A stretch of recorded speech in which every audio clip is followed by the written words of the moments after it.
வேதத்தில் வேதம் சொல்லுகிறது லேயாள் அற்பமாக எண்ணப்பட்டாள் அப்படின்னு வேதம் சொல்லுது.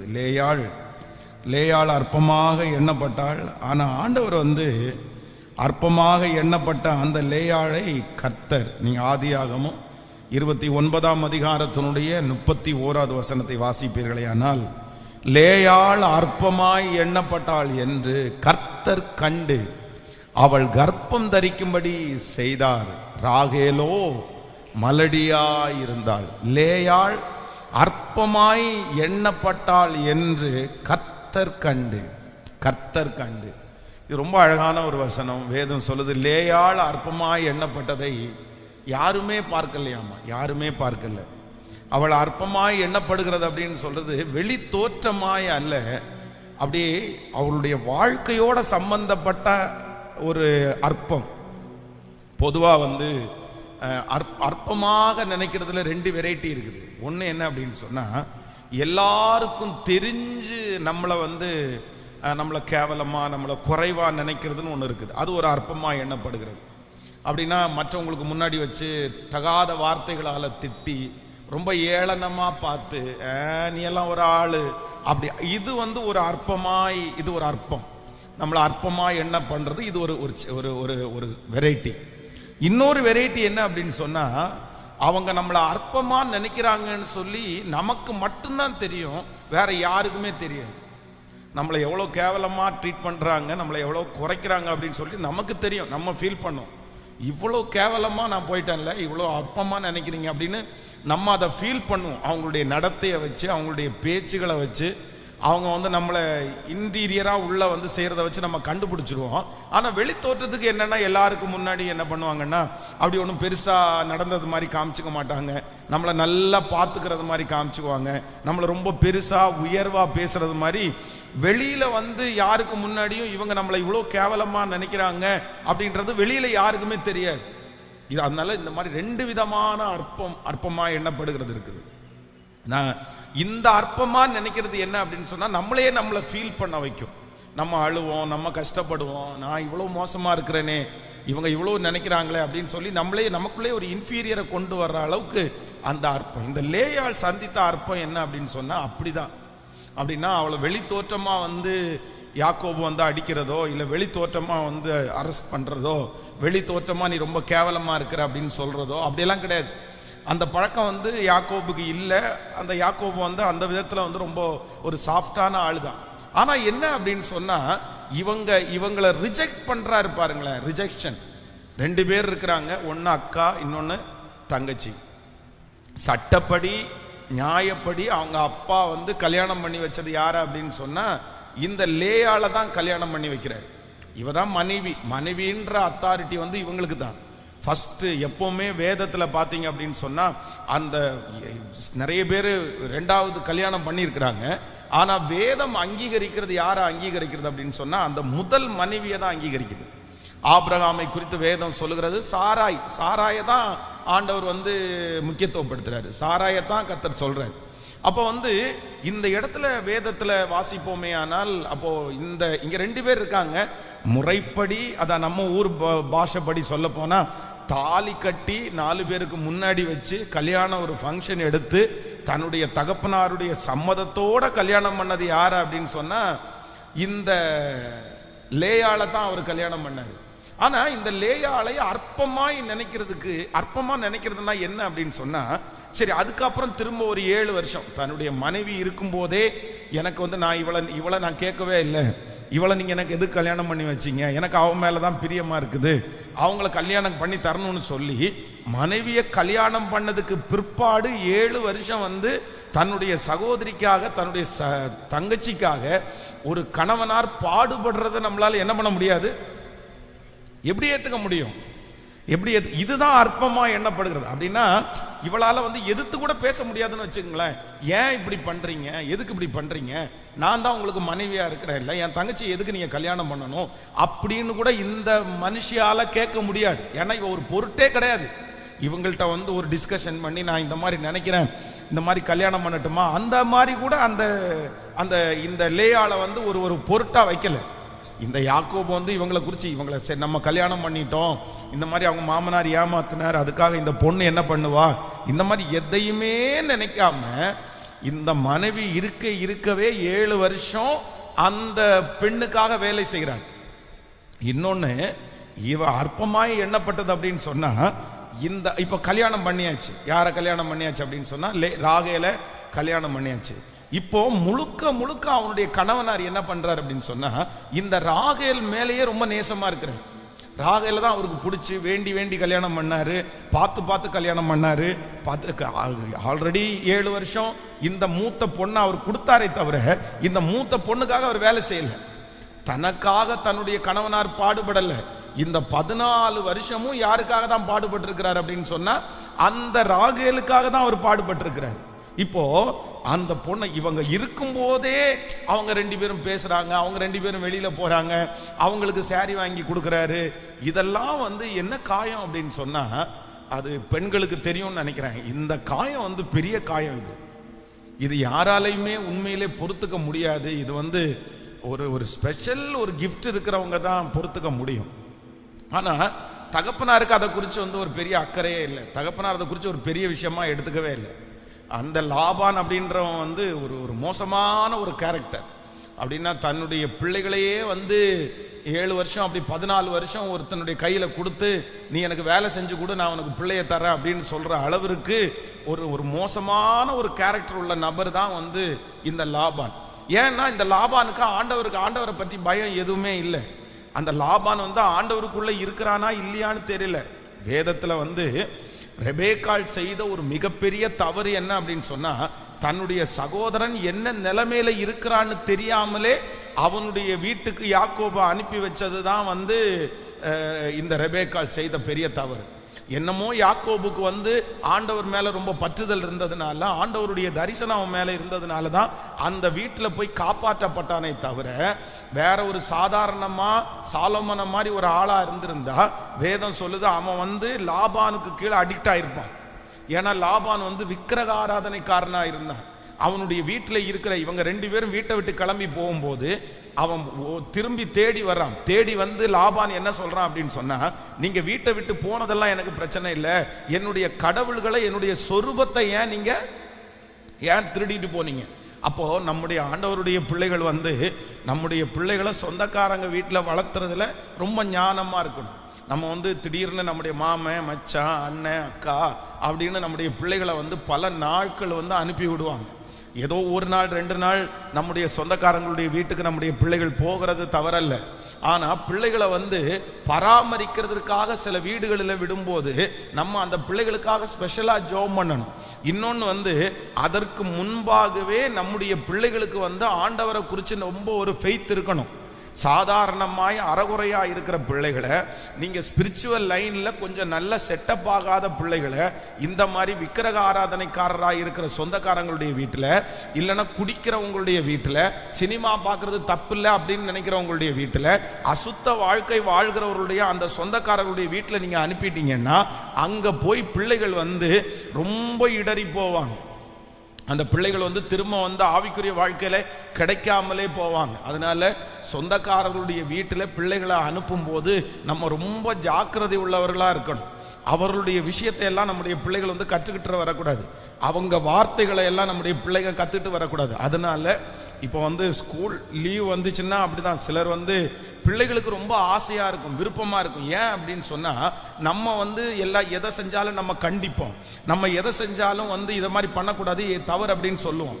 ஆனா நம்முடைய சொந்தக்காரங்க நிறைய பேர் வந்து அதை வந்து தவறுன்னு சொல்லவே மாட்டாங்க, அவங்களுக்கு அது தவறுன்னு தெரியவே தெரியாது. அப்படிப்பட்ட வீட்டில் பிள்ளைங்க போய் ஏதாவது பண்ணிட்டு இருந்தாங்கன்னா அவங்கள கண்டிப்பதற்கோ அவங்களுக்கு தப்புன்னு சொல்வதற்கோ ஆள் இல்லாததுனால இங்க இருக்கிற நேசத்தை விட அங்க இருக்கிற நேசம் அவங்களுக்கு ரொம்ப பெருசா தெரியும். அதனால ரொம்ப ஜாக்கிரதையா இருக்கணும். அப்போ இந்த இடத்துல வந்து இந்த யாக்கோபு வந்து லாபானுடைய வீட்டில் வர்றாரு. இந்த லாபான் வந்து ஒரு மிக மோசமான ஒரு விக்கிரக ஆராதனைக்காரனா இருந்தான்.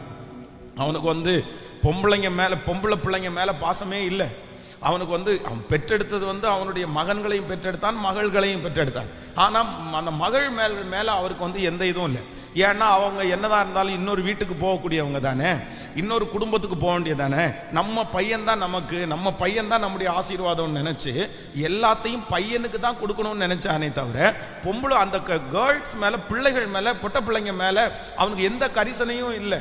பொட்ட பிள்ளைகளை கல்யாணம் பண்ணி கொடுக்கறது கூட அவனுடைய செலவில் கல்யாணம் பண்ணி கொடுக்காம அந்த மாப்பிள்ளையே உழைக்க வச்சு அப்படி கொடுத்தவர் தான் இந்த லாபான். அப்படிப்பட்ட ஒரு மோசமான ஒரு தகப்பனாருக்கு பிறந்த பிள்ளை தான் இந்த லேயாள். இந்த லேயாளை குறித்து வேதம் சொல்லுது, இவள் அற்பமாய் எண்ணப்பட்டது யாருக்குமே தெரியலன்னா இருக்கும். வேதம் சொல்லுகிறது, லேயாள் அற்பமாய் எண்ணப்பட்டதை கர்த்தர் கண்டு, கர்த்தர் கண்டு, கர்த்தர் கண்டு அவள் கர்ப்பம் தரிக்கும்படி செய்தாள். ராகேலோ மலடியா இருந்தாள். நான் நம்புறேன் இன்னைக்கு இந்த சத்தத்தை கேட்கிற ஆண்டவருடைய பிள்ளைகளே, நம்ம அற்பமாய் நினைக்கப்படுகிறத யாருமே காணாதவர்களா இருக்கலாம், யாருக்குமே தெரியாம இருக்கலாம். வெளி தோற்றத்துக்கு எல்லாருமே உங்களை ரொம்ப நல்லா வச்சிருக்கிறது மாதிரி உங்களை அப்படியே பகட்டு காமிக்கலாம்.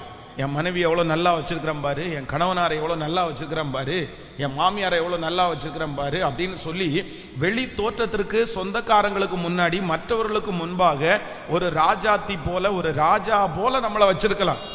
ஆனா உள்ளுக்குள்ள நம்மளை ரொம்ப கேவலமா நம்மளை ட்ரீட் பண்ணலாம், ரொம்ப அசுத்தமா நம்மளை ட்ரீட் பண்ணலாம். அப்படியே நம்ம ஒண்ணுமே இல்லாதது மாதிரி, ஒண்ணுமே கொண்டு வராதது மாதிரி, நம்ம எதுவுமே பிரயோஜனமே இல்லாதது போல அற்பமா உங்களை ட்ரீட் பண்ணலாம். உங்களுக்காக தான் ஆண்டவர் இந்த வார்த்தையை தர்றாரு, உங்களுக்காக தான் ஆண்டவர் இந்த வார்த்தையை சொல்றாரு. லேயாள் அற்பமா எண்ணப்பட்டதை கர்த்தர் கண்டு, கர்த்தர் கண்டு. அப்போ நீங்க அற்பமாய் எண்ணப்படுகிறத யாரு பார்க்கிறாங்களோ இல்லையோ, வேதம் சொல்லுகிறது கர்த்தர் அதை பார்க்கிறார், ஆண்டவர் பார்க்கிறார். வெளி தோற்றத்துக்கு அற்பமாய் எண்ணப்படுவதை அல்ல, மனசளவில் அற்பமாய் நினைக்கப்படுவதை கர்த்தர் பார்க்கிறார், ஆண்டவர் பார்க்கிறார். நான் நம்புகிறேன் ஆண்டவருடைய ஆசீர்வாதம் என்று ஒன்று உண்டானால் அது முதல்ல யாருக்கு கடந்து வரும்னா, யார் அற்பமாய் நினைக்கப்படுகிறார்களோ அவர்களுக்கு ஆண்டவர் முதல் ஆசீர்வாதத்தை தருவதற்கு கர்த்தர் வல்லவராய் இருக்கிறார். வேலை ஸ்தலத்தில் அற்பமா இருக்கோமா, குடும்பத்தில் அற்பமா இருக்கிறோமா? சில வீட்டில் பாருங்க, அம்மாவை ரொம்ப நல்லா வச்சிருக்கிறது மாதிரி பிள்ளைங்க காமிச்சிருவாங்க. யாராவது ஒருத்தர் வந்தாருன்னா உடனே பிள்ளைங்க அம்மாவை பார்த்து கேட்பாங்க, அப்பாவை பார்த்து கேட்பாங்க, சாப்பிட்டீங்களாம்மா, சாப்பிட்டீங்களா, நல்லா இருக்கீங்களா, என்ன பண்ணீங்க, தூங்குனீங்களா அப்படின்னு ரொம்ப கேட்பாங்க. யாருன்னா ஆட்கள் இருக்கும்போது. அப்போ மற்றவங்க என்ன நினைப்பாங்க அப்படின்னு சொன்னா, இந்த பிள்ளை இந்த பையன் இந்த அம்மாவை எவ்வளோ நல்லா பார்க்குது, இந்த அப்பாவை எவ்வளோ நல்லா பார்க்குது அப்படின்னு நினைப்பாங்க. ஆனா அவங்க போனதுக்கு அப்புறம் பார்த்தீங்க அப்படின்னு சொன்னா, அவங்கள ரொம்ப துச்சமா பார்க்கறதுனால நிறைய அம்மாங்க நிறைய அப்பாங்க ஏண்டா இவனுடைய வீட்டில் நம்ம இருக்கிறோம், எதுக்கு இவனுடைய வீட்டில் நம்ம இருக்கிறோம், நம்ம இருக்கிறத விட செத்து போயிடலாமே, ஆண்டவர் எடுத்துக்க கூடாதா? ஏன் அப்படின்னு சொன்னா, அவர்கள் அற்பமாய் நினைக்கப்படுகிறது வெளியில அல்ல, அப்படியே வீட்டுக்குள்ள அவர்களுக்கு தெரிந்தது போல அற்பமாய் எண்ணப்படுகிறார்கள். ஆனா வேதம் சொல்லுது, அற்பமாய் எண்ணப்பட்ட இந்த லேயாளை கண்ட தேவன், கர்ப்பம் தரிக்கும்படி செய்த தேவன்.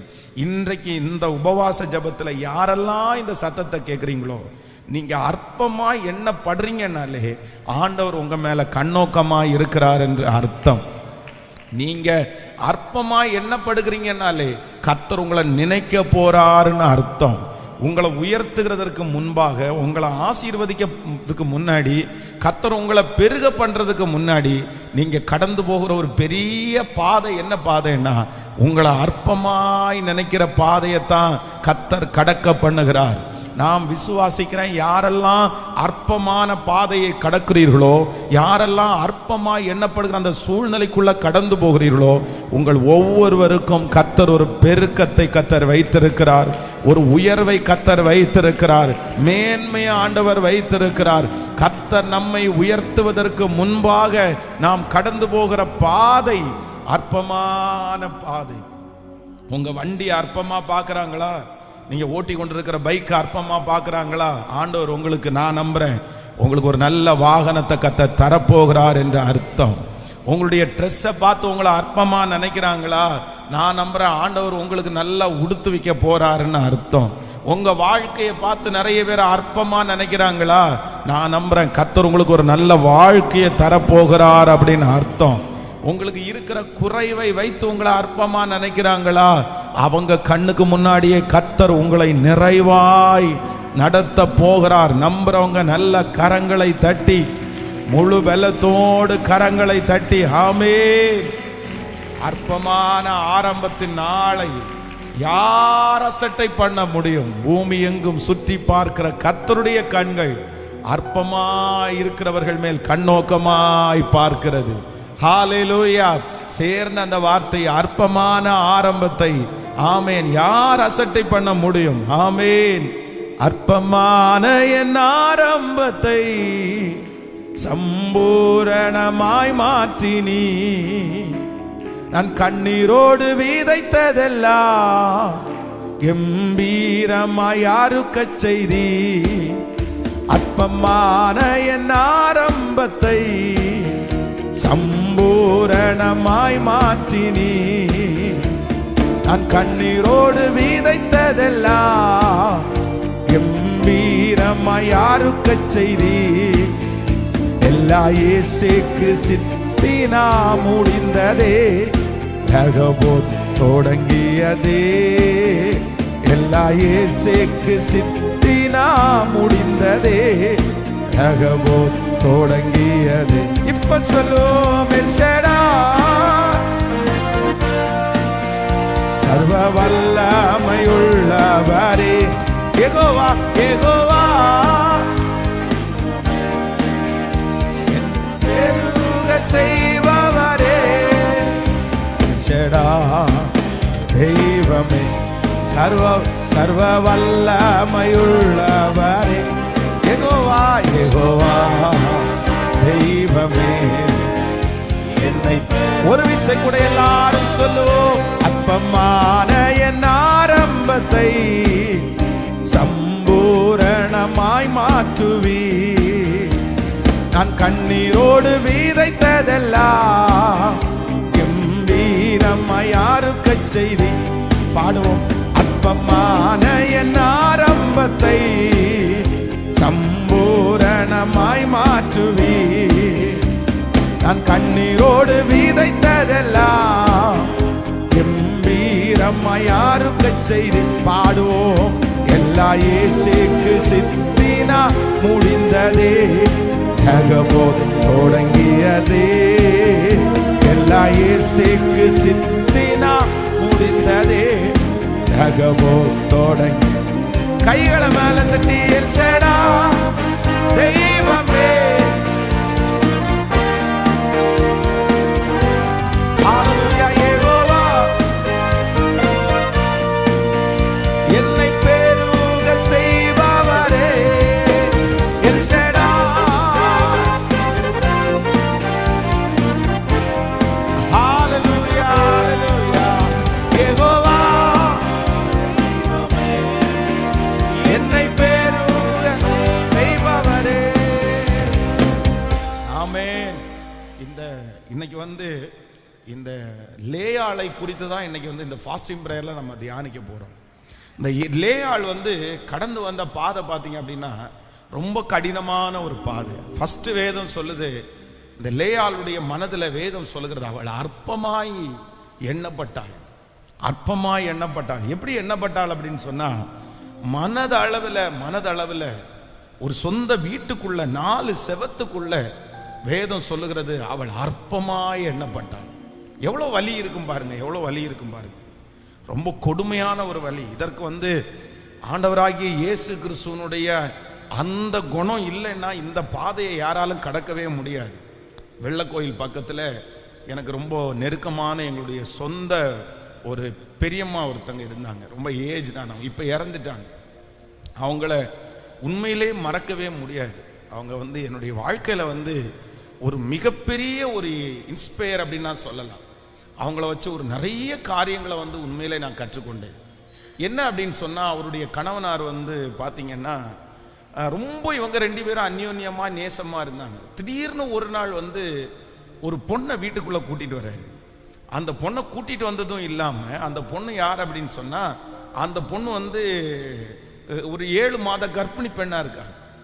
அப்போ இவர் சொல்றாரு, திடீர்னு கூட்டிட்டு வந்துட்டு, இந்த பொண்ணை நான் கல்யாணம் பண்ணிட்டேன், ஏற்கனவே நான் திருமணம் பண்ணிட்டேன், இப்போ அவளால் மாசமாயிட்டா, இனி அவளால் அவளுடைய வீட்டில் இருக்க முடியாது, அதனால நான் கொஞ்சம் கூட்டிட்டு வந்தேன், நீ பார்த்துக்கணும் அப்படின்றான். தன்னுடைய சொந்த மனைவி இருக்கும்போது ஒரு பொண்ணை 7 மாச கர்ப்பிணி பெண்ணை கூட்டிட்டு வந்தா அது எவ்வளோ கஷ்டமா இருக்கும், எவ்வளோ வருத்தத்துக்குரிய விஷயம், ரொம்ப வருத்தமா இருக்கும். ஆனா அந்த பிள்ளைய அந்த பொண்ணுக்கு அம்மா அப்பா எல்லாருமே கைவிட்டாங்க.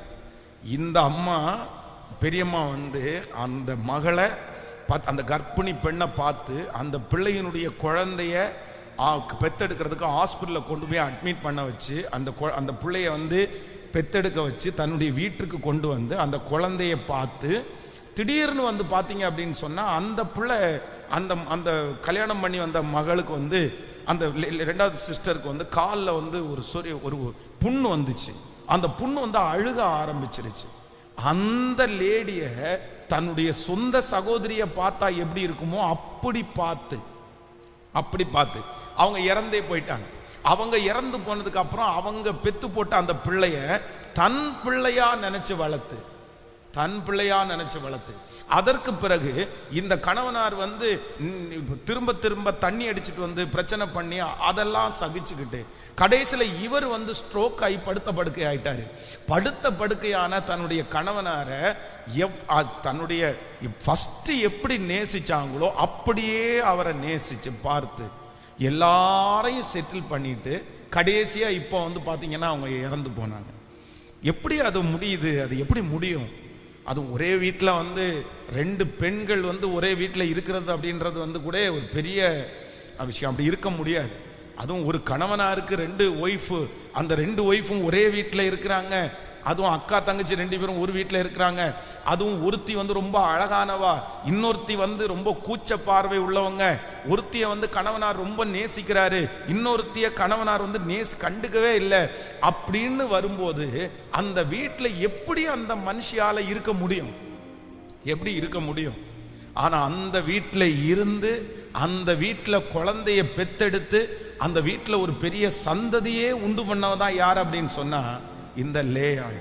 அப்போ ஆண்டவருடைய பிள்ளையே, கர்த்தர் நமக்கு கொடுக்கிற முதல் வார்த்தை என்ன அப்படின்னு சொன்னா, நீங்க எந்த இடத்துல அற்பமாய் எண்ணப்படுகிறீர்களோ உடனே ஆண்டவருடைய கண்ணு எங்க பார்க்குது அப்படின்னா, நீங்க அற்பமாய் நினைக்கிறதை கர்த்தர் காண்கிறார். நம்ம அற்பமா நினைக்கும் போது நம்ம நிறைய பேர் பண்ற தவறு என்னன்னு தெரியுமா? இப்போ பொதுவா உங்களுக்கு சொல்றேனே, ஒரு உதாரணத்திற்கு ஒன்று சொல்றேன். உங்களை நீங்க ஒரு சைக்கிள் வச்சிருக்கிறீங்கன்னு வச்சுங்களேன். ஒரு சைக்கிள் வச்ச உடனே ஒரு பைக் வச்சிருக்கிற ஒருத்தர் உங்களை கேவலமா பார்க்குறாரு. என் கையில் பைக் இருக்குது, உன் கையில் சைக்கிள் தான் இருக்குது அப்படின்னு பார்க்குறாரு. உடனே ஒரு உலகத்தில் இருக்கிற சாதாரணமான மனுஷன் என்ன பண்ணுவான் அப்படின்னு சொன்னா, அப்படியா நீ என்ன சைக்கிள் இருக்குன்னு நீ என்ன அற்பமா நினைக்கிறியா, நான் என்ன பண்றேன் பாருன்னு சொல்லிட்டு இவங்க யாரோ ஒருத்தர்கிட்ட போய் கடனை வாங்கிட்டு, நீ வச்சிருக்கிறது என்ன, நீ வச்சிருக்கிறது சாதாரணமான பைக் தானே வச்சிருக்கிற, நான் பாரு இப்போ இறக்குறேன் பாரு, என்ன கொண்டு இறக்குறேன் அப்படின்னா ராயல் என்ஃபீல்டை கொண்டு இறக்குறேன் பாரு, நான் ஒரு பெரிய காஸ்ட்லியான காரை காஸ்ட்லியான ஒரு பைக்கை கொண்டு நிறுத்துறேன் பாரு அப்படின்னு நினைச்சு அற்பமாய் யாராவது ஒருத்தர் நினைச்சாங்கன்னா நம்ம அவங்களுக்கு முன்னாடி அவங்க அற்பமா நினைக்க கூடாதுன்னு சொல்லி இன்னும் தலை மேல பெரிய பாரத்தை கொண்டு குவிச்சிடுறோம். பாரத்தை கொண்டு கொடுக்குறோம். ஆனா அப்படி இருக்கக்கூடாது. ஆண்டவருடைய பிள்ளைகள் ரொம்ப ஜாக்கிரதையா இருக்கணும். நான் நம்புறேன், உங்களை அற்பமா ஜனங்கள் நினைக்கும் போது நீங்க யாரிடத்துல தான் போகணும் அப்படின்னு சொன்னா கர்த்தரிடத்துல தான் போகணும். அற்பமாய் நினைக்கிற உங்களை கண்டிப்பா ஆண்டவர் ஆசீர்வதிப்பார். அற்பமாய் நினைக்கிற உங்களுக்கு ஆண்டவர் கண்டிப்பா தருவார். ஆனா நீங்களா போய் அவங்களுக்கு முன்னாடி நான் பெரியவனா காமிக்கணும்னு முயற்சி எடுக்காதீங்க. ஆனா ஆண்டவரே உங்களை கொண்டு போவாரானால், கர்த்தர் உங்களை ஆசீர்வதிப்பாரானால், நான் நம்புறேன் உங்களுக்கு கடனே இல்லாம அவர்களுக்கு முன்பாக நம்முடைய தலையை உயர்த்துகிறதற்கு கர்த்தர் வல்லவரா இருக்கிறார். அப்போ ரொம்ப ஜாக்கிரதையா இருக்கணும். ஆண்டவருடைய பிள்ளைகள் இதுல ரொம்ப கவனமா இருக்கணும். அப்போ அற்பமாய் நினைக்கிறத குறித்து நம்ம உடனே ஒரு டிசைட் பண்ணிடக்கூடாது. நான் முதலிலே 2000 நம்முடைய ஊழியத்தை ஆரம்பிக்கும் போது 2001 வருஷம் 2005 2006 2006 வருஷம் என்ன அப்படின்னு சொன்னா, இந்த கண்ணப்பா நகர்ல இந்த பாலத்துக்கு மேல பிரியா சவுண்ட் சர்வீஸ் அப்படின்னு ஒரு சவுண்ட் சர்வீஸ் இருந்துச்சு. அப்போ ஒரு 3 நாள் ஃபர்ஸ்ட் முதல்ல ஒரு விசேஷித்த கன்வென்ஷன் கூட்டம் நடத்துறோம் அந்த சர்ச்சில். ஃபர்ஸ்ட் கன்வென்ஷன் குட்டி இந்த பலிபீட அளவுக்கு தான் இருக்கும் அந்த சர்ச்சு. அதில் சர்ச்சு நடத்தி அப்போ பாஸ்டர் இயேசுபால் அப்படின்ற நம்ம ராமநாதபுரத்தில் இருக்கிற பாஸ்டர் தான் ஸ்பெஷல் பிரசங்கியாரா 3 நாள் கன்வென்ஷன் கூட்டத்துக்கு வர்றாரு. உடனே அவருக்கு சவுண்ட், எனக்கு அன்னைக்கு வரைக்கும் நம்ம சர்ச்சில் இந்த பிஏ சிஸ்டம் ஸ்பீக்கர் சிஸ்டம் எதுவுமே இல்லை.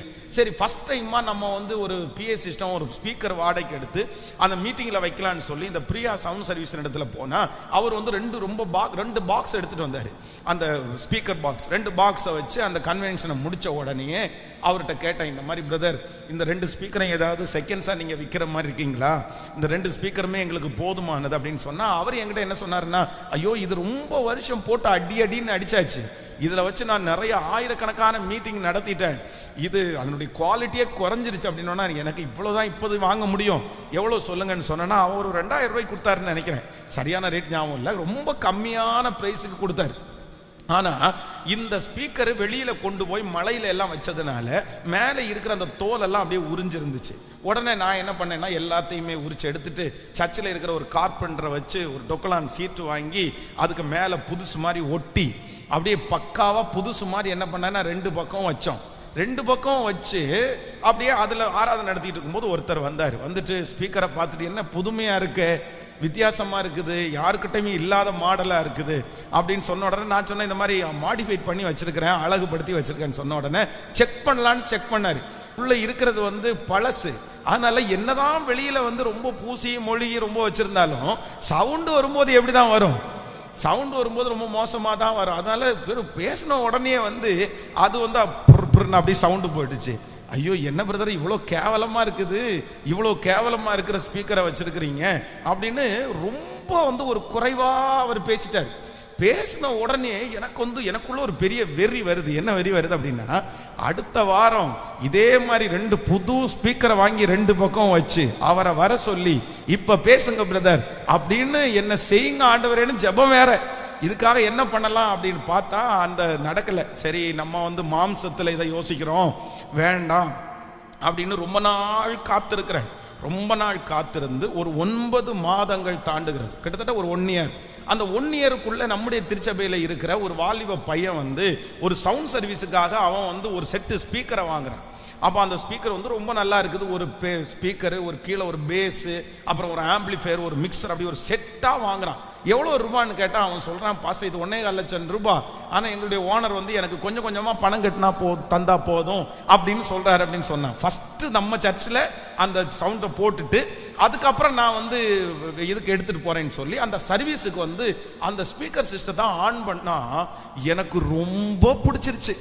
இப்போ அவனுக்குன்னு ஜெபம் பண்ணுறதா நமக்குன்னு ஜெபம் பண்ணுறதானே தெரில. சரி, நல்ல பிள்ளை, ஆண்டவரே இந்த பிள்ளைய ஆசீர்வதியும் அப்படின்னு சொல்லி அவனுக்காக ஒரு பிளஸ் பண்ணி ஜெபம் பண்ணிட்டு அப்படியே கையை வச்சு இந்த மாதிரி எங்களுக்கும் ஒன்று தந்துட்டீங்கன்னா நல்லா இருக்கும் அப்படின்னு ஜெபம் பண்ணுறேன். ஜெபம் பண்ணி ஒரு 2-3 மாதத்திற்குள்ள அதே கம்பெனியினுடைய ஓனர் ஒருத்தரை பார்க்கக்கூடிய ஒரு சூழ்நிலை. இன்னொரு பாஸ்டருக்காக ஒரு ஸ்பீக்கர் வாங்குறதுக்காக அந்த கம்பெனிக்கு போகிறேன். அந்த கம்பெனிக்கு போகும்போது அந்த அவர் என்னை பார்த்துட்டு அவருக்கு என்னமோ தெரியல, நான் பேசின உடனே மனசுக்கு அவர் பிடிச்சிருச்சு. பிடிச்ச உடனே உங்கள் சர்ச்சில் என்ன வச்சிருக்கீங்கன்னு கேட்டார். நான் இந்த மாதிரி சாதாரணமாக 2 ஸ்பீக்கர் தான் வச்சிருக்கிறேன், ட்ரை பண்ணிட்டு இருக்கிறோம், வாங்கிடுவோம் சீக்கிரமா, உங்கள்கிட்ட கூட நாங்கள் வாங்குறோம் அப்படின்னு சொன்ன உடனே அவர் என்ன சொன்னார் அப்படின்னு சொன்னால், நீங்கள் எல்லாம் வாங்க வேணாம், எங்கிட்ட ஒரு செட் இருக்கு, நான் கொடுக்குறேன், நீங்கள் சர்ச்சுக்கு யூஸ் பண்ணிக்கங்கன்னு சொல்லி ஃபஸ்ட்டு வந்தது ஒரு 80,000 ரூபாயினுடைய ஸ்பீக்கரை அவர் அப்படியே கொடுத்துட்டாரு, அப்படியே ஃப்ரீயாவே கொடுத்துட்டாரு, மறக்கவே முடியாது. அப்போ ஆண்டவருடைய பிள்ளைகளை ஒன்று நீங்கள் நினைத்து கொள்ளுங்கள், உங்களுடைய வாழ்க்கையிலே யாராவது ஒருத்தர் உங்களை அற்பமா நீங்க நினைக்கும் போது அவங்களுக்கு முன்னாடி நம்ம கடனை வாங்கி அவங்க முன்னாடி நான் பெரிய ஆள்னு காமிக்கிறதுக்காக எந்த முயற்சியையும் மாம்சத்துல நீங்க எடுக்கவே எடுக்காதீங்க. மாம்சத்துல எடுத்துட்டீங்க அப்படின்னு சொன்னா நீங்க வந்து அவங்களுக்கு முன்னாடி காமிக்கணும்னு ஆசைப்படுறீங்க, நீங்க கடன்காரர்களா தான் மாற்றப்படுவீங்க. ஆனா அதற்கு மாறாக இப்போ வந்து குழந்தை இல்லை அப்படின்னு சொல்லி யாராவது ஒருத்தர் அற்பமா நினைக்கிறாங்கன்னா, நான் உனக்கு முன்னாடி குழந்தை பெத்து காமிப்பேன் அப்படின்னு நினைச்சு நம்ம ஹாஸ்பிட்டல் போக முடியாது. நீ ஹாஸ்பிட்டல் போறது தவறுன்னு சொல்லல, அவங்களுக்கு முன்னாடி இப்படி பண்ணணும்னு நினைச்சு நம்ம செய்யக்கூடாது. நான் என்ன நம்புறேன் அப்படின்னா, அற்பமாய் நினைக்கும் போது நம்ம வெயிட் பண்ணணும், நம்ம காத்திருக்கணும். ஏன்னா நீங்க அற்பமாய் உங்களை நினைக்கிறாங்கனாலே நீங்க உடனே எழுதி வச்சுக்குங்க, நீங்க ஆசீர்வதிக்கப்பட போறீங்கன்றதுக்கு எந்த சந்தேகமே இல்லை. ஒருத்தங்க நம்மளை அற்பமா நினைக்கிறாங்கன்னா ஆண்டவர் நம்மளை உயர்த்த போறாருன்னு அர்த்தம். நம்மை உயர்த்துவதற்கு முன்பாக ஆண்டவர் நம்மை நடத்தி கொண்டு போகிற முதல் பாதை என்ன பாதைன்னா, அற்பமாய் நினைக்கிற பாதையத்தான் கர்த்தர் முதல்ல நம்மளை கடக்க பண்றாரு. எத்தனை பேர் ஆமோதிக்கிறீங்க? உங்களை நீங்க அற்பமா நினைச்சிட்டாங்கன்னாலே ஆண்டவர் என்ன பிளஸ் பண்ண போறாரு. வேதம் சொல்லுது, தாவீது கூட அத்தனை பேர் இருக்கிறாங்க, ஆனா தாவீதை மட்டும் அவங்க அப்பா என்னவா பாக்குறாரு அப்படின்னு சொன்னா ரொம்ப அற்பமா பாக்குறாரு. அப்படின்னா அற்பமானா வந்து அவனுடைய வயசை வச்சு, அவனுடைய திறமையை வச்சு, அவனுடைய ஹைட்டை வச்சு அவனை ஒரு மாதிரி பார்க்குறாரு. பையன் எல்லா பையன் இருக்காங்க, ஆனால் சின்ன பையன் மட்டும் ஒன்றும் ஆகாத பையன், அந்த பையனுக்கு கொஞ்சம் ஆடுகளை கொடுத்துருக்குறான், அவன் மேய்ச்சிட்டு இருக்கிறான் அப்படின்னு அவங்க அப்பா அற்பமாக பார்க்குறாரு. ஆனால் அந்த வீட்டில் உயர்வாய் பார்த்தவனுக்கு அந்த ஆசீர்வாதம் கிடைக்கல. ஆனா அற்பமாய் பார்க்கப்பட்ட அந்த தாவீதை கர்த்தர் நினைத்து அந்த நாட்டுக்கே கர்த்தர் ராஜாவாய் மாற்றினார். அதனால ஆண்டவர் அற்பமாய் நினைக்கிற ஒவ்வொருத்தரையும் கர்த்தர் பிளஸ் பண்ண போறார். இன்னைக்கு ஒரு தீர்மானம், ஃபர்ஸ்ட் தீர்மானம் என்ன எடுக்கணும் அப்படின்னு சொன்னா, ஆண்டவரே என்ன அற்பமா நினைக்கிறாங்கன்றதற்காக நான் வந்து என்னுடைய மனுஷிக விதமா எந்த முயற்சியை நான் என்ன பண்ண மாட்டேன். சொல்லுங்க சத்தமா, எல்லாரும் சொல்லுங்க. எடுக்க மாட்டேன், நானே இதை செஞ்சிருவேன், நானே இதை பண்ணிடுவேன் அப்படின்னு சொல்லிடவே கூடாது. கர்த்தரே செய்வார், ஆண்டவரே அது துவங்குவார், கர்த்தரே ஆரம்பிப்பார், கர்த்தரே நமக்கு கை கொடுப்பார். எந்த இடத்திலே அற்பமாய் நினைக்கப்பட்டோமோ அதே இடத்துல கர்த்தர் நம்மை தலையை நிமிர பண்ணுவதற்கு கர்த்தர் வல்லவராய் இருக்கிறார். நம்புறவங்க கரங்களை மேல தட்டி முழு பலத்தோடு ஏசப்பா, அற்பமாய் நினைக்கிறவர்களுக்கு முன்பாக எங்களுக்கு ஒரு மிகப்பெரிய அலங்காரத்தை கர்த்தர் தருகிறதற்காக ஸ்தோத்திரம். ஆண்டவராகிய இயேசு கிறிஸ்து நமக்கு கற்றுக் கொடுத்த ஒரு மிகப்பெரிய பாடம் என்ன அப்படின்னு சொன்னா, ஆண்டவரை சிலுவையை சுமக்க வச்சுட்டு அங்க இருக்கிறவங்க எல்லாரும் ஆண்டவரை என்ன பண்ணாங்கன்னா அற்பமா நினைச்சாங்க. நீர் வந்து தேவகுமாரனானால் சிலுவையிலிருந்து கீழே இறங்கி, சொல்லுங்க, கீழே இறங்கி வாங்க அப்படின்னு கூப்பிடுறாங்க. கீழே நின்றுட்டு கூப்பிடுறாங்க, ரொம்ப கேவலமா திட்டுறாங்க, காரி துப்புறாங்க, என்னென்னமோ பண்றாங்க. ஆனா நீங்க இப்போ கேட்டு பாருங்க, ஆண்டவர் என்ன பண்ணினாரு? அவருக்கு வல்லமை இருக்குது, அவருக்கு இறங்கி வர முடியும், இறங்கி வந்துட்டு திரும்பி ஏற முடியும். ஆனா அவர் அதை செஞ்சாரா? ஆண்டவர் செஞ்சாரா? கர்த்தர் செய்யவே இல்லை, ஆண்டவர் செய்யவே இல்லை. நம்மளா இருந்தா என்ன பண்ணிருப்பாங்க? ஒரு நிமிஷம் இருங்கடா வரேன், கீழே வந்துட்டு மொத்த பேரையும் துப்பாக்கி வச்சுட்டு சுடுறது மாதிரி மொத்த பேரையும் சுட்டுட்டு இப்ப தெரியுதா யாருன்னு போடா மேல. ஏன்னா முதல்ல அவரை வந்து ஃபர்ஸ்ட் பிடிக்க வர்றாங்க பாருங்களேன். பிடிக்க வரும்போது வேதம் சொல்லுது, அவரை தொட்ட உடனே அத்தனை பேர் பின்னாடி என்ன பண்ணாங்களாமா? அந்த வல்லமை, ஏன்னா அவர் வந்து அந்த வல்லமையோட இருக்கிறாரு, அதனால அவர் அதை தெரியல. இவங்க எதிர்பாராத விதமா டக்குன்னு தொடுறாங்க, ஆனா விழுந்துட்டாங்க பின்னாடி, எல்லாருமே பின்னாடி வந்துட்டாங்க. அதுக்கப்புறம் இவருடைய வல்லமை அவர் என்ன பண்ணிட்டாருன்னா அடக்கிக்கிட்டாரு. இல்ல நான் இதுக்கு ஒப்பு கொடுக்க போறேன்னு அடக்கிக்கிட்டாரு. அப்போ நம்முடைய ஆண்டவர் நமக்கு ஒரு மிகப்பெரிய முன்மாதிரி. எதற்கு முன்மாதிரின்னா, அவர் அற்பமாய் நினைச்ச ஜனங்களுக்கு முன்னாடி தான் யார் என்கிறதை கர்த்தர் நிரூபிக்கிறதுக்கு என்ன பண்ணலைன்னா விரும்பவே இல்லை. ஆனா அந்த கல்வாரி சிலுவையிலே அடிக்கப்பட்டு 3ஆம் நாள் உயிரோடு எழும்பும் போது அத்தனை பேரும் என்ன அறிஞ்சு கொண்டாருன்னா, இவர் நேசகுமாரன், இவர் தேவகுமாரன், இவர் ஜனங்களுடைய பாவத்திற்காக மரித்து அடக்கம் பண்ணப்பட்டு 3ஆம் நாளிலே உயிரோடு எழுந்தவர். அவருடைய கல்லறை திறந்திருக்கிறதை கண்டு பிரமித்தார்கள். அதனால நீங்க அமைதியா தான் இருப்பீங்க, நீங்க சும்மா தான் இருப்பீங்க. ஆனா ஆண்டவர் உங்களுக்கு அழகு தருவார், ஆண்டவர் எந்த காரியம் உங்களுக்கு இல்லைன்னு நினைச்சாங்களோ அந்த காரியத்தை கிருபையாய் தருகிறவர்.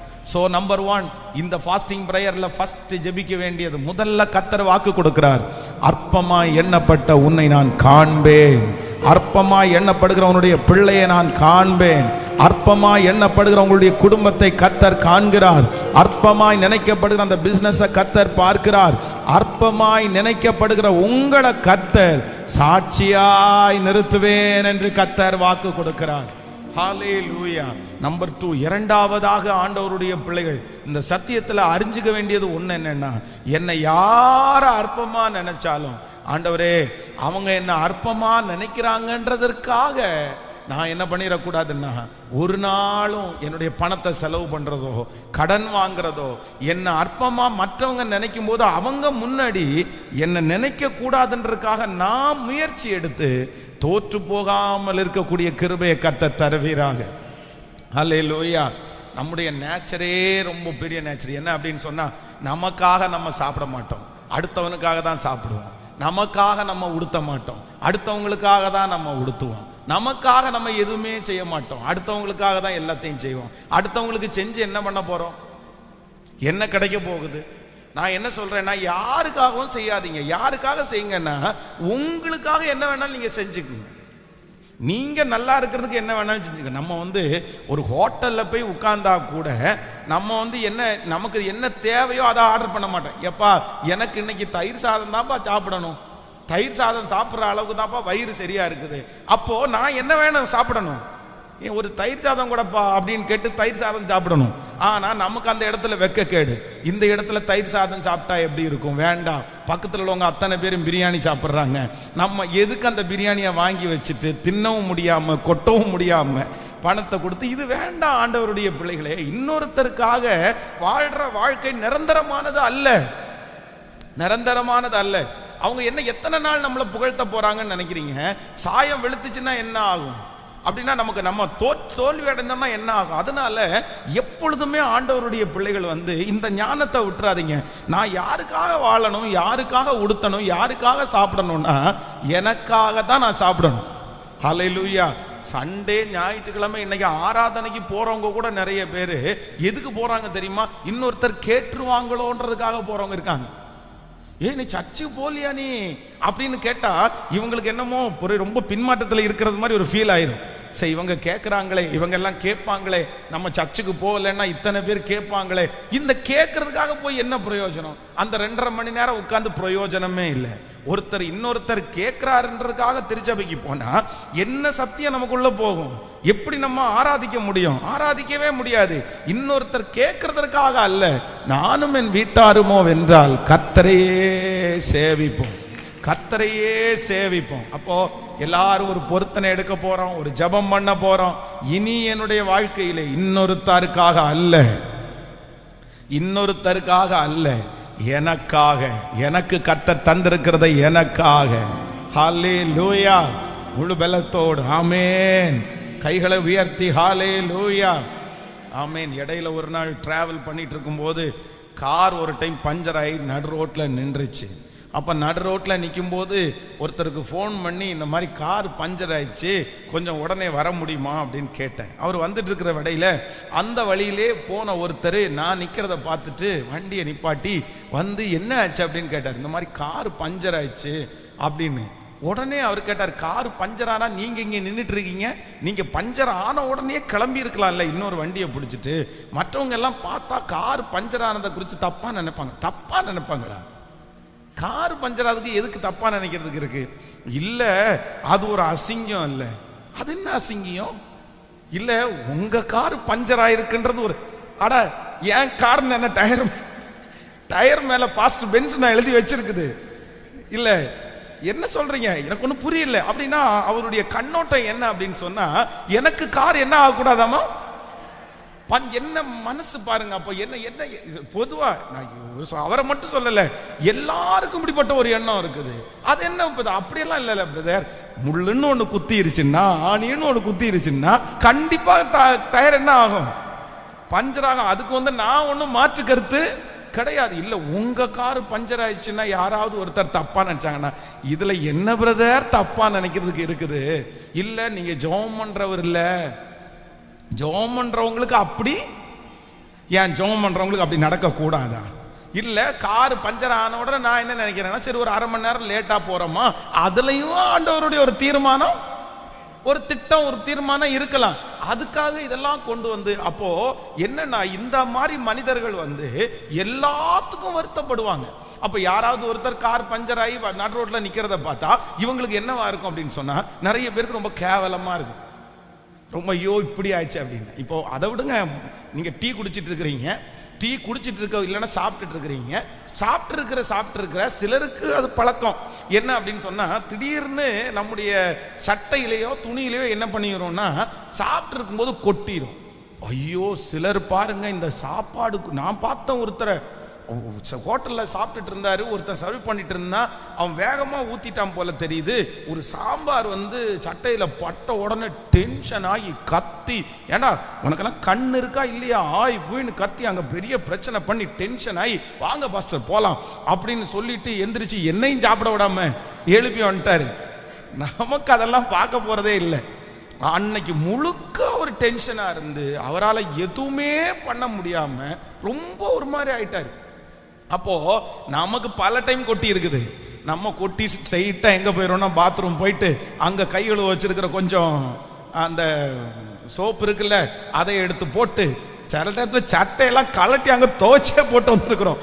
சரி என்ன பண்றது, சூழ்நிலை அந்த மாதிரி ஆகி போச்சு. நம்ம இப்ப சட்டையை போட்டு தான் ஆகணும், அழுக்கோட போட முடியாது, கலட்டு போடு கழுவு தேய்ச்சி போட்டு போயிடுறது. அதை பற்றி ஒரு அரை மணி நேரத்துக்குள்ள வண்டியில போயிட்டு இருக்கும்போது சட்டை பாட்டுக்கு தன்னை போல என்ன பண்ண போகுது, காஞ்சு போயிட போகுது, அவ்வளவுதான் வேலை முடிஞ்சு. இப்படி எடுக்காம அதை ஒரு பெரிய விஷயமா எடுத்து அவன் என்ன ஒரு மாதிரி நினைப்பானோ இவன் என்ன ஒரு மாதிரி, என்னப்பா இப்ப பிரச்சனை. அதனால ஆண்டவருடைய பிள்ளைகளே சில தேவையற்ற காரியங்களை நம்மளா இழுத்து போட்டுட்டு நம்ம என்ன பண்ணக்கூடாதுன்னா அப்படியே டென்ஷன் ஆகி கத்தரை கத்திட்டு இருக்க கூடாது, ஆண்டவரை திட்டிட்டு இருக்க கூடாது. எனக்கு ஏன் ஆண்டவரே அப்படின்னு நினைக்க கூடாது. நம்ம ஆண்டவருடைய சமூகத்திலே கத்தருடைய பிள்ளைகள், நானா ஆண்டவரே எதற்காகவும் போகவே மாட்டேன், நான் அற்பமாய் நினைக்கப்படும் போது, நான் அற்பமாய் எண்ணப்படும் போது என்னை ஆசீர்வதிக்கிற ஒருவர் என்னோடு கூட அவர் இருக்கிறார், என்னோடு கூட இருக்கிறார். அதனால இன்றைக்கு கர்த்தர் தீர்க்க தரிசனமாய் ஒவ்வொருத்தரிடத்திலையும் கர்த்தர் பலமாய் பேசுகிறார். நீ அற்பமாய் நினைக்கிறதை கர்த்தர் கண்டுவிட்டார். நீங்கள் மறைவிடத்தில் அற்பமாய் நினைக்கப்படுகிறதை கர்த்தர் கண்டுட்டார். ஒரு அறைக்குள்ள நீங்க அற்பமாய் நினைக்கப்படுகிறத கர்த்தர் பார்க்கிறார். ஒரு வீட்டுக்குள்ள நீங்க அற்பமாய் நினைக்கப்படுகிறதை கர்த்தர் பார்க்கிறார். ஆண்டவர் அற்பமாய் நினைக்கப்பட்ட அந்த லேயாளை கர்த்தர் நினைப்பாரே, ஆனால் உங்களையும் என்னையும் கர்த்தர் நினைப்பார் என்கிறதற்கு எந்த சந்தேகமே இல்லை. கரங்களை தட்டி முழு பலத்தோடு ஹல்லேலூயா ஹல்லேலூயா. நீங்க ஆதியாகமம் 16ஆம் அதிகாரத்தினுடைய 4வது வசனத்தை வாசிக்கும் போது, ஆதியாகமம் 16ஆம் அதிகாரத்தினுடைய 4வது வசனம், அவன் ஆகாரோடே சேர்ந்த போது அவள் கர்ப்பம் தரித்தாள். அவள் கர்ப்பவதியானதை கண்டபோது தன்னுடைய நாச்சியாரை அற்பமாய் எண்ணினாள். கவனிங்க ஆண்டவருடைய பிள்ளைகளே, இந்த இடத்துல ஆகாரை குறித்து வேதம் சொல்லுது. இந்த ஆகார் யார் அற்பமா நினைச்சாங்க அப்படின்னு சொன்னா எஜமாட்டியா அற்பமா நினைக்கிறாங்க. எவ்வளவு பெரிய கொடுமையான ஒன்று. தான் ஆசீர்வதிக்கப்பட்டதை கண்டு, அப்படின்னா ஒண்ணுமே இல்லாத ஒருத்தருக்கு வந்து இப்ப வந்து ஆண்டவர் வந்து ஆசீர்வாதத்தை கொடுத்த உடனே அவங்க மற்றவங்களை என்ன பண்றாங்களாமா, அற்பமா நினைக்கிறாங்க. அந்த மாதிரி ஒரு சூழ்நிலை. நீங்க ரொம்ப கவனமா இருக்க வேண்டியது என்ன அப்படின்னு சொன்னா, உலகத்துல இருக்கிற மனுஷன் சொல்லுவான் நிறைகுடம் தழும்பாது அப்படின்னு சொல்லுவாரு. நிறைகுடம் தழும்பாது அப்படின்னு. நீங்க என்னவா இருக்கணும் அப்படின்னு சொன்னா, நீங்க நிறைகுடமா தான் இருக்கணும். நிறைகுடம் தழும்பாது அப்படின்னு சொன்னா என்ன அர்த்தம்னா, உங்களுக்கு என்ன ஆசீர்வாதம் வந்தாலும் நீங்க அசையக்கூடாது, நீங்க ஆடக்கூடாது. என்ன ஆசீர்வாதம் வந்தாலும் நீங்க அப்படியே ரொம்ப காமா இருக்கணும். நீங்க முன்னாடி இருந்தது மாதிரி தான் இருக்கணும். உங்களுடைய தோற்றங்கள் சில நேரத்தில் மாறலாம். சிலர் வந்து வறுமையா இருப்பாங்க, ஆசீர்வதிக்கப்படுறதுக்கு முன்னாடி பாருங்க, வாயெல்லாம் ஒட்டி நெஞ்செல்லாம் தெரிஞ்சு எலும்பு கூட எல்லாம் தெரிஞ்சிருப்பாங்க. ஆனா ஆண்டவர் கொஞ்சம் ஆசீர்வதிச்சதுக்கு அப்புறம் பாத்தீங்கன்னா கொஞ்சம் உடம்பெல்லாம் வந்துச்சு, கொஞ்சம் கண்ணமெல்லாம் வந்து கொஞ்சம் அழகாய் கொஞ்சம் நல்லாவாங்க. நம்முடைய தோற்றங்களிலே மாற்றம் வரலாம், ஆனா நம்முடைய கேரக்டர்ல மாற்றம் வரக்கூடாது. எத்தனை பேர் ஆமோதிக்கிறீர்கள்? உங்களை ஆண்டவர் எவ்வளவு ஆசீர்வதிச்சாலும், கர்த்தர் உங்களை எவ்வளவு உயர்த்தினாலும், நீங்க இருக்கிறபடியாகவே இருக்கணும். நீங்க இருக்கிறபடியாகவே இருக்கணும். நீங்க எப்பவும் பேசுற மாதிரி தான் பேசணும். உங்களுக்குள்ள இருக்கிற தாழ்மை குறையவே கூடாது. உங்கள்கிட்ட இருக்கிற அன்பு குறையவே கூடாது. நீங்க எப்பவும் அப்படி இருங்க. ஆசீர்வாதத்தின் மேல ஆசீர்வாதத்தை கர்த்தர் உங்களுக்கு தந்து கொண்டே இருப்பார். ஆனா இந்த இடத்துல வேதம் சொல்லுது, இந்த ஆகார் வந்து தனக்கு ஒரு கிஃப்ட் வந்துச்சுன்ன உடனே, தனக்கு ஒரு ஆசீர்வாதம் வந்துச்சுன்ன உடனே எல்லாரையும் அவங்க என்ன பார்த்துறாங்க அப்படின்னு சொன்னா ரொம்ப அற்பமா நினைச்சாங்க. அது வரைக்கும் இவங்க வேதம் சொல்லுகிறது, சாராளுடைய கர்ப்பம் செத்து போயாச்சு, அவ்வளவுதான், குழந்தை பாக்கியம் இனி கிடைக்காதுன்ற அளவுக்கு அவங்க அற்பமா நினைக்கிறாங்க. ஆனா என்னமோ தெரியல, இவங்க அற்பமா நினைச்சதுனாலயோ தெரியல, கர்த்தர் வாக்குத்தத்தம் பண்ணினபடி சாராளை கர்த்தர் கடாட்சித்து கர்த்தர் ஒரு குழந்தை பாக்கியத்தை தருவதற்கு கர்த்தர் வல்லவராய் இருந்தார். அதனால கர்த்தர் அற்பமாய் நினைக்கப்படுகிறவர்களுக்கு முன்பாக நம்மை கர்த்தர் பெரிய சாட்சியாய் கர்த்தர் நிறுத்துகிறார். ஹல்லேலூயா. இன்னொரு வசனத்தை கூட வாசிக்கலாம். நியாயாதிபதிகளின் புஸ்தகம் 11வது அதிகாரத்தினுடைய 1வது 2வது வசனத்தை வாசிக்கலாம். நியாயாதிபதிகளின் புஸ்தகம் 11வது அதிகாரத்தினுடைய 1வது 2வது. கீலேயாத்தியான யெப்தா பலாத்த பராக்கிரமசாலியாய் இருந்தான். அவன் பரஸ்திரியின் குமாரன். கீலேயாத் அவனை பெற்றான். அடுத்த வசனம், கீலேயாத்தின் மனைவியும் அவனுக்கு குமாரர்களையும் பெற்றாள்.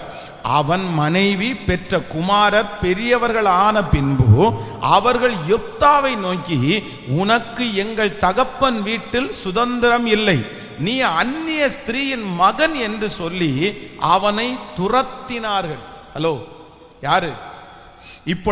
அப்பொழுது யெப்தா தன் சகோதரனை விட்டு ஓடி போய் தோப் தேசத்திலே குடியிருந்தான். வீணரான மனுஷர் யெப்தாவோட கூட்டிக் கொண்டு அவனோட கூட யுத்தத்திற்கு போவார்கள். நீங்க அந்த 1வது வசனத்தை வாசிக்கலாம். மறுபடியும் நீங்க கண்டிப்பா வாசிக்கணும். 1வது வசனம், கீலேயாத்தான யெப்தா பலத்த பராக்கிரமசாலியா இருந்தான். அவன் பரஸ்திரியின் குமாரன், கீலேயாத் அவனை பெற்றான். அப்படின்னா இங்க இருக்கிற இந்த யெப்தா வந்து யார் அப்படின்னு சொன்னா, இவன் வந்து சரியான ஒரு ஃபேமிலி இதுவா வரல. அப்படின்னா அவங்களுடைய ஃபேமிலி இப்போ வாசிக்கும் போது உங்களுக்கு தெரியும்ல, அப்படின்னா கொஞ்சம் வித்தியாசமான ஒரு ஃபேமிலி, கொஞ்சம் ஒரு மோசமான ஒரு பின்னணியில பிறந்தவன்னு வச்சுக்கோங்களேன். இப்போ அம்மா அப்படி இருந்தாங்க, குடும்பம் அப்படி இருந்துச்சு, வம்சம் அப்படி இருந்துச்சு. அதுக்கு இப்ப பெத்த பிள்ளை என்ன பிரச்சனை? பிள்ளை என்ன பண்ணுவான்? அம்மா அப்படின்றதுக்காக பிள்ளை என்ன பண்ணுவான்? அப்பா அப்படின்றதுக்காக பிள்ளை என்ன பண்ணுவான்? பிள்ளைக்கு ஒண்ணுமே தெரியாது. ஆனா பாக்குறவங்க அத்தனை பேரும் என்ன சொன்னாங்களாமா, உங்க ஃபேமிலி இப்படிப்பட்ட ஃபேமிலி இல்ல, உன் குடும்பம் இப்படிப்பட்ட குடும்பம் இல்ல, நீங்க எப்படி இந்த இடத்துல வந்து நிக்கலாம்னு சொல்லி அவனை ரொம்ப அற்பமா ட்ரீட் பண்ணாங்க. ஆனா வேதம் சொல்லுகிறது, கர்த்தருடைய யுத்தத்துல இந்த யெப்தாவுக்கு ஆண்டவர் ஒரு தனி இடத்தை கொடுத்து அவனை ஒரு பராக்கிரமசாலியாய் கர்த்தர் மாற்றி, அற்பமாய் நினைக்கிற அந்த ஜனங்களுக்கு முன்பாய் கர்த்தர் இந்த மகனை கர்த்தர் ஆசீர்வதித்தார். அப்போ கேரக்டர் வைஸ்ல, நம்முடைய ஃபேமிலியினுடைய கேரக்டர் வைஸ்ல கூட நம்மள நிறைய நேரத்தில் அற்பமா நினைக்கலாம். ஆனா ஆண்டவர் இன்னைக்கு இந்த ஃபாஸ்டிங் பிரேயர்ல தெளிவா சொல்றாரு, நீங்க அற்பமாய் நினைக்கப்படுவது நல்லது. அற்பமாய் நினைக்கப்படுகிற ஒவ்வொருவர் மேலும் கர்த்தருடைய கண்கள் கிருபையாய், ஆமென், ஆமோதிக்கிறவர்கள் நாங்க நம்புறோம். இப்போ அந்த பிள்ளையை அற்பமாய் நினைக்கிற இடத்துல கர்த்தர் ஒரு உயர்வை தருவாராக. அற்பமாய் நினைக்கப்படுகிற அந்த சொந்தங்கள் மத்தியில கர்த்தர் ஒரு உயர்வை தருவாராக. ஹalleluya, hallelujah, hallelujah. Thank you Jesus, thank you Jesus, hallelujah.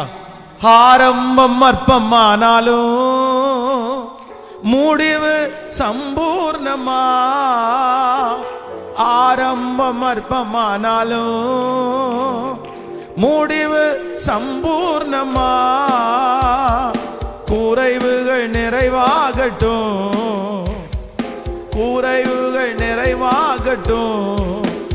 எல்லா வறட்சி செழிப்பாகட்டும், எல்லா வறட்சி செழிப்பா. இப்ப சொல்லுவோம், புது கிருபை தாரும் தேவா, புது பலனை தாரும் தேவா, புது கிருபை தாரும் தேவா, புது பலனை தாரும் தேவா. புதிய நாளுக்குள் என்னை நடத்தும், புதிய கிருபையால் என்னை பாடுவோம். புதிய நாளுக்குள் என்னை நடத்தும், புதிய ஒரு விசை கூட சொல்லுவோம். ஆரம்பம் அற்பமானாலும் முடிவு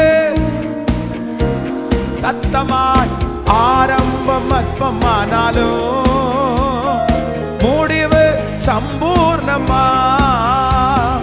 குறைவுகள் நிறைவாகட்டும், குறைவுகள் நிறைவாகட்டும், எல்லா வறட்சி செழிப்பாகட்டும், எல்லா வறட்சி செழிப்பு. கைகளை மேல தட்டி புது கிருபை தாரும் தேவா. ஸ்தோத்திரம். ஹல்லேலூயா, ஹல்லேலூயா, ஹல்லேலூயா. தாரும். திரும்ப திரும்ப கேட்போம், புது கிருபை, புது பலனை தாரும் தேவா. புதிய நாளுக்குள் என்னை நடத்தும், புதிய கிருபையால் என்னை நீர். புதிய நாளுக்குள் என்னை நடத்தும், புதிய. சேர்ந்து சொல்லுங்க பார்க்கலாம். வெட்கத்திற்கு பதிலாக தாரும் தேவா, வெட்கத்திற்கு பதிலாக இரட்டிப்பு நன்மை தாரும் தேவா. கண்ணீருக்கு பதிலாக, என் கண்ணீருக்கு பதிலாக ஆனந்த களிப்பை தாரும் தேவா, ஆனந்த களிப்பை தாரும். இப்ப சொல்லு, புது கிருபை தாரும் தேவா. இயேசுவே, இப்போ இப்போ இந்த உபவாச ஜெபத்துல ஒரு புது கிருபை, புது கிருபை, புது கிருபை. புது கிருபை தாரும் தேவா, புது பலனை தாரும் தேவா. புதிய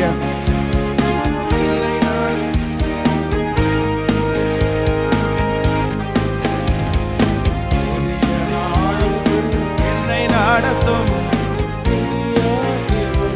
ஒரு விசை கூட சொல்லுவோம், புது கிருபை, புது பலனை தாரும் தேவா. ஹல்லேலூயா. கர்த்தர் நல்லவர், நன்றி அப்பா. புதிய நாளுக்குள் என்னை நடத்தும், ஓ புதிய நாளுக்குள் என்னை நடத்தும், புதிய கிருபையா.